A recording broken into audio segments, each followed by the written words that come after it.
as America is getting back to work, some of that government stimulus supposedly is supposed to end today. So we'll see what happens if the labor market numbers show a definitive increase. You would think that it would. Mark Mix joins us. He's the president of the National Right to Work Committee. Hey, Mark, how you doing? Happy Labor Day to you. Thanks, Bill. Happy Labor Day to you. I'm doing fine. How are you? Well, hey, I'm doing terrific. I just made it back to the mainland from Hawaii last night. I'm here in Los Angeles, and so it's been an interesting trip. And I love it when I'm traveling because it gives me a chance to, talk to people, from all over the country and to get, kind of connected with their pulse as to what's going on, particularly what we were experiencing in Hawaii. The people are, there's not aloha. Let's just say there's a little dampening there. I mean, you've got the governor of the state telling people don't come. And we've got the lieutenant governor saying, look, if we get 95% of the people to wear masks, that will cure COVID. I'm not sure what science that comes from, but hey, that's their story. They're sticking to it. But here we are. And, it's Hawaii is open for business, but it's a little bit of a process. And I just want to warn people that the typical aloha spirit is not quite there yet. They're working on it. Well, Bill, there's lots of news, obviously, and that story is a big one, and following what's going on with travel and all that kind of thing. I'm still trying to fly domestically and getting around, and the airports are filling up, and things seem to be coming back, but I know there's lots of issues regarding that, too. But today's a good day to talk about labor unions if you want to do that. Yeah, let's do that. Big unions and big government, you say, are having the time of their lives under this president. Yeah, indeed. This president has talked about, he said he's going to promote unionism. He said it 3 times, so I'll say it 3 times. But what he's really promoting, Bill, is forced unionism. I mean, the idea that workers can freely and voluntarily choose to associate with unions is something that is protected in federal law. But yet this administration is pledging to go farther. And one of the main things they're doing is trying to pass a bill called the so-called PRO Act, which has already passed the House, is on its way to the Senate. It passed there with no hearings, no testimony, that would repeal the 27 right-to-work laws across the country, which simply say it's a worker's choice whether or not they want to join or financially support a labor union. They can't be fired from their job if they do that. Unfortunately, in California, if you don't pay union dues or fees and you're in the private sector, you can be fired from your job, and that's right. Wrong. That's un-American. Yeah. Yeah, without a doubt. And again, the Democrats are doing everything they can to ensure the election, that they get reelected. And they've been able to utilize the force and influence of union. And, and of course, Joe Biden had to make up a little bit of work with the unions because of what he did with the XL pipeline. The union wasn't real happy about that. Yeah, indeed. That was kind of interesting. He talked about defending good-paying union jobs, and then the first week of his administration, he signs an executive order that puts a bunch of pipe fitters and operating engineers, all union jobs, on the unemployment line. There's a disconnect there, and then you go and you approve the so-called Nord Stream 2 pipeline in Russia that allows them to expand their oil and gas industry, and yet it shrinks it and forces it out here in the United States, and those union jobs are gone. They're not coming back. Exactly. Well, and Mark, this is the thing that's crazy. I mean, how does he, I don't know, maybe because the unions figure that, they've been voting Democrat. It's been such a tradition for so long that they don't know any better. They're not seeing the adversarial effects that this administration has placed upon them and their livelihood. I mean, and the thing is amazing to me is when Joe Biden during the campaign talked about how his father was left hanging and out of a job and how tough it was, for him and his family to deal with that. And yet he goes ahead and, does it single-handedly, like you said, in the first week of his administration. And you're thinking, well, what did I miss here? I mean, he said that he understood because of what happened to his dad, and then he goes ahead and does it himself to, workers, and union labor force, which is amazing, especially after all they did to get him elected. Yeah, indeed. And one of the things that we need to talk about here, and it doesn't get talked about a whole lot, is that we just assume that when we say union, we mean that there's cohesion and agreement by the rank-and-file workers and the union officials back here in Washington, D.C., or in Sacramento, California, for that matter. Mm-hmm. The bottom line is this, that the gap, the ideological gap between rank-and-file workers and union officials is growing wider and wider and wider. And Sacramento is a great example of that, but it's even a better example now in Washington, D.C., because when Joe Biden talks about unions, he's talking about the top bosses of the big unions here in Washington. Mm-hmm. And you're right, yes. Bill. They spent about $1.4 to $1.8 billion on politics and lobbying in the last 2 years. And a big chunk of that money was spent supporting candidates and ideas that many rank-and-file, blue-collar, private sector workers across the country disagree with, without a doubt. Well, and this is why they've been, going to the courts and saying, to go back to what you said earlier, and that is that it's one thing to participate in a union because, to protect your interests and your job interests.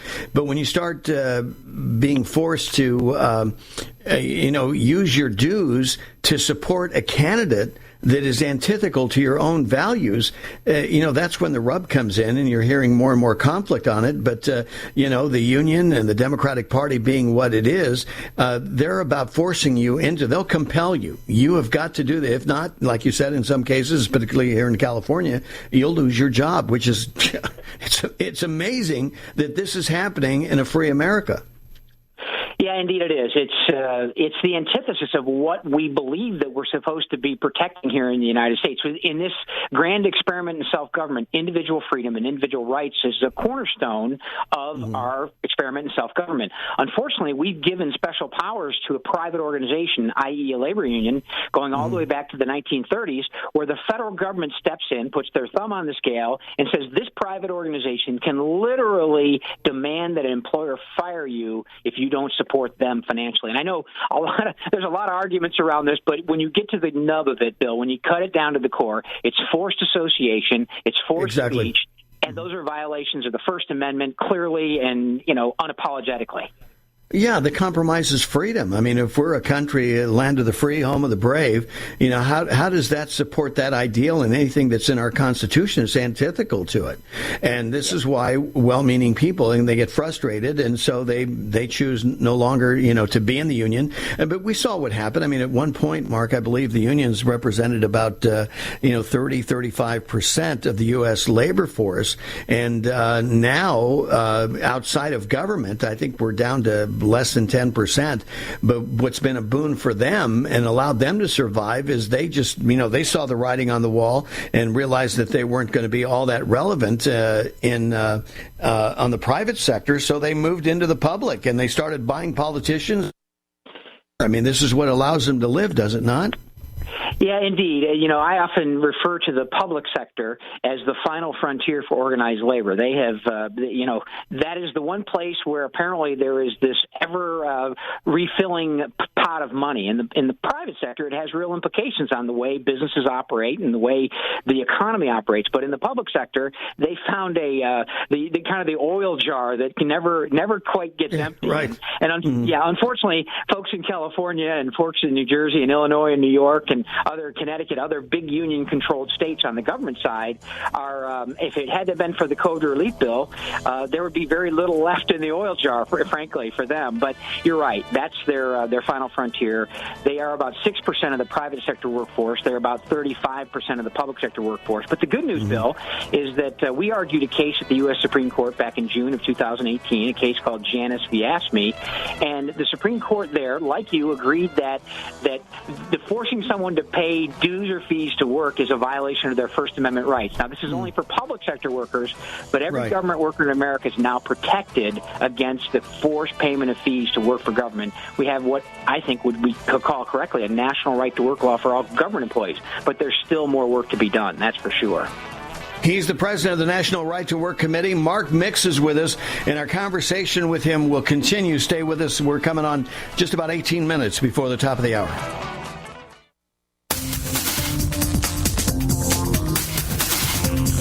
Hey, welcome back. Back 14 minutes before the top of the hour. Bill Martinez here. It's Labor Day 2021. We're talking with Mark Mix, the president of National Right to Work Legal Defense Foundation.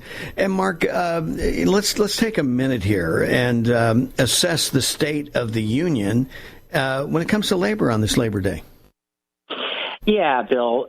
Union officials keep talking about how somehow their ability to attract workers is a problem and it needs to be fixed by government. The bottom line is this. Union officials, going back to the 1930s with the passage of the federal labor policy that governs private sector labor management relations in the country, is founded on the idea of force and compulsion. And they have government privilege to say, you can't work if you don't pay me. That's not a secret for success. I mean, there's no incentive for them to provide services, to focus on the workplace, to focus on the worker, and provide real benefits that someone would want to buy voluntarily. If they would focus on the shop floor instead of the political shop floor, if you will, I think they'd be a whole lot more successful. And that's a recipe for success, not for a decline as they're seeing. When you look at it, if it was relevant, and it was positive and win-win for the labor force, you would see an increase, not a decrease. And they've only aligned themselves with an institution that is quite telling that big government protects unions and this mindset, which is debilitating. And I believe, in my humble opinion, having been in business most of my life, Mark, and which makes me sad, is that you're taking the U.S. labor force and all its human potential and you're reducing it to mediocrity.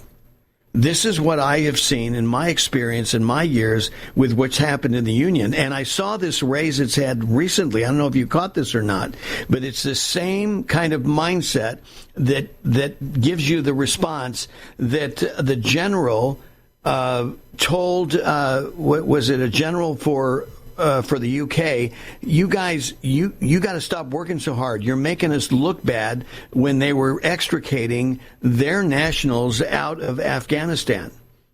And that kind of mindset is something that I've seen consistently work on the union floor, is that, hey, you're making us look bad. Why are you working so hard? Yeah, that's exactly right. The exclusive monopoly control that union officials exercise in the American workplace, it helps to punish the most aggressive and the most eager workers, and it helps to protect the most, unproductive workers in the workplace. And that's not a recipe for success. And you're right. We represent a lot of employees whose first encounter with the union was, look, pay up or be fired, pay up or lose your job, pay up or who knows what else will happen to you. But the one thing that we do hear a lot is exactly that, this idea of taking away the best, hurting the worst, or helping the worst, hurting the best, and making everyone medium is not a recipe for success anywhere, frankly. Exactly. I mean, when it comes down to it, and there's been repeated studies on this, boy, I guess the most significant thing that can happen for some in terms of their happiness is to have a job, to be productive, to be able to exercise the giftings and talents that God has blessed them with.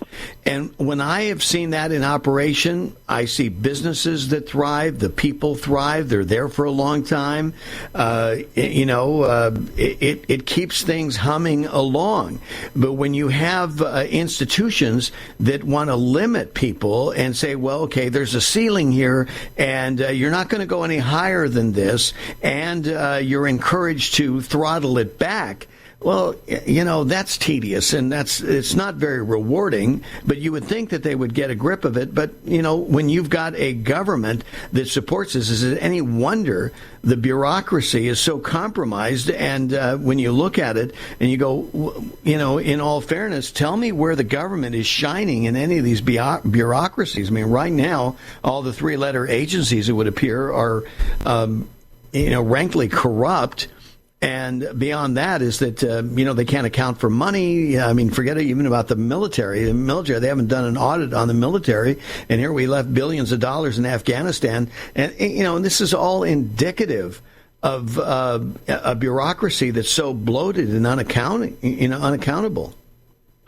Yeah, that's right. And that accountability is a real important function in any place that you're operating, whether it be a workplace, a labor union, a radio show, whatever it is.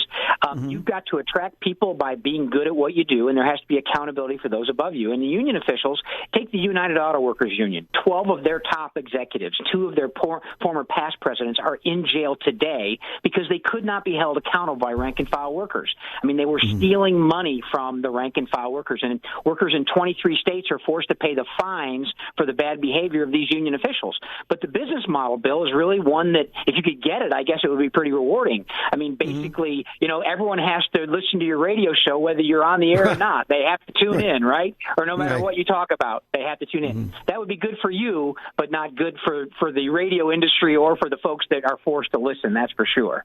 Yeah, exactly. And the other thing, too, and I think that people understand when things are, when they're contrived. It's not very rewarding, whether you're a show host or, you may be able to play the game and all that kind of deal. But it's like, wow, and I don't care what level. I mean, you could be at the highest level of union operation. And when you are managing mediocrity, I don't see how that provides any kind of excellence for your leadership, does it? Or am I being too philosophical? No, I think you're being spot on. The fact is, these stories occur every day, all day long across the country. Those are the good news stories that we never get to hear about. Unfortunately, when we hear about the idea that some private organization has been given the privilege to compel people to pay them to work, that's what we need to be talking about. The vision that you have and the vision you articulate about, giving a person an ability to step up and work hard and achieve things, that's the story of ordinary Americans. It's only when the government gets involved. When government gets involved and interferes with that, as we have trouble, and that's where we are in labor policy, is the Sacramento bureaucracy applying it in California and the Washington, D.C. bureaucracy applying it across the nation with policies that don't encourage people to be their best, that don't encourage people, to be their own kind of bosses, if you will. And that's ultimately what we are, Bill. We're our own boss. Isn't that right? Well, without a doubt, that's the way I was raised. That's the way my father raised me, and I was fortunate to be around mentors that reinforced the same thing. Self-responsibility, hard work, and for me, I've been blessed in following that formula, and I share that with my kids, and that hopefully they'll share that with their kids, because I believe that that's a proven formula for success, especially if we're, allowed to, continue with this free America. I get it that it's, under attack because there's been antithetical forces coming against this free America forever. But, the thing that we have on our side here, Mark, is that we've enjoyed freedom. We've paid the price for it. We've gone to wars. We've sided with people who are interested in in liberty, and we continue to do it. And we've had a taste of that, and more than a taste, that's part of our tradition. And so I'm hopeful that it cannot be wiped out. That people will once again realize that they've been sold a bill of goods. And when you look at what's happening in California, oh yeah, that's right. We got a recall underway there. New York lost a governor. All these things are hopefully, people will pause for a moment and really analyze as to what's going on. I mean, the beauty of this, federalist government is that we have all these laboratories. We have 50 laboratories in operation, and we need to be able to take a look at these different operations and say, look at what's working. Why is it that, a place like Florida operates more efficiently than, Baltimore, for example? What is going on? And you can say consistently, these are Democratic strongholds that hold the people down, whether it's in Illinois or, we're talking now Portland and other areas in Baltimore and that, D.C., all this stuff. I mean, it's like, okay, but the people there, see, this is what I grieve over, Mark, is that, again, I am one to fight for human potential and people's God-given gifts that, are just aching to be expressed. If we give them an opportunity to do so, gosh, I think, a lot could be healed. And even regardless of this $3.5 trillion boondoggle that we're, being forced to swallow here, I believe that we can even overcome that. Yeah, indeed, Bill. Freedom rests on choice, and where choice is denied, freedom is destroyed. And those are the simple questions and the simple imperatives of who we are as Americans. And when we protect freedom and we expand freedom, we expand opportunity. And when a government bureaucracy says it's one size fits all and everybody should do this or everybody should do that, and we should have a federal policy that mandates terms and conditions of employment on businesses across the country, those things are designed to take away that initiative, to take away that incentive. I know it sounds grandiose, but that's how America was made, and that's how America will survive and how it will prosper. And we need to remember that as we move forward. Mm-hmm. Well, it may sound grandiose, but it's practical, isn't it? I mean, we have practical experience to support this. I mean, it's not like you and I are at a bar and we're, on our third round of drinks here, trying to influence one another. I mean, we've got a long history of how liberty works and how it blesses everybody, and not only people in this country, but people around the world. America has a heart to serve, and we've done that continually. We always run to the fires. We run to national disasters, and we're there to help out these causes that happen. And that's the heart, that's the blessing of America, is that we've been greatly blessed, and we want to bless others. Indeed, Bill. And it is 12 o'clock here, but I know it's not 12 o'clock out there, so be careful with that first round, okay? Let alone the third round of drinks. My goodness. Yeah, I know. Yeah. Surely I exaggerate. Mark Mix, president of the National Right to Work Committee. Mark, thank you so much for coming on. Happy Labor Day to you and the 2.8 million member public policy members that are involved in the organization. And give them a website they can go to find out more information. Yeah, they can find out about us at nrtw.org, nrtw.org.